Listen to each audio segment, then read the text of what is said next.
आज सकाळूच मी सुकट साफ करायला बसलेलो. पावसासाठी घेतली तर बरं साफ करूनच ठेवते. आणि यो माझा चहा. सकाळी उठले उठले चहा मात्र आपल्याला लागतंच लागतं.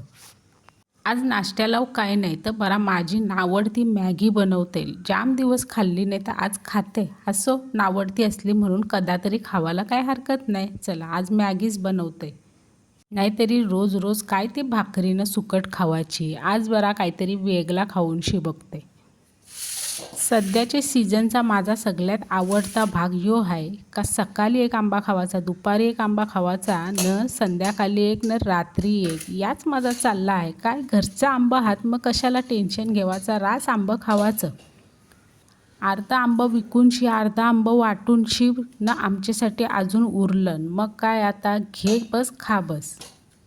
माझ्यासाठी चांगला आंबा निवडते म्हणजे कसा मस्त मोठाच घेते. चला अरे या काय मस्त मोठा आंबा घेतला होता ना, यो तो जुरूसा छोटूसा दिसते नाही. काय झाला तो मोठा नंतर खाईन, पण यो छोटूसा आंबा मस्त चुकून खावायला मजा येतं. बाबा बाबा सकाळी 7ला लाईट गेली, संध्याकाळचं 7 वाजलं तरी अजून आली नाही. जाऊ दे उजेर आहे तवर भाजी बनवूनशी घेते. आली बाबा लाईट. भेंडीची भाजी झाली. आम्ही गावात राहतून म्हणून का आवरी लाईट घालवायची, आम्हाला का लाईटीची कामच नाही परं. चला भेंडीची भाजी झाली, खाऊन शिव झाली ना. घरातल्यांनी अर्धी ताटात टाकली ती मी आता संपवते.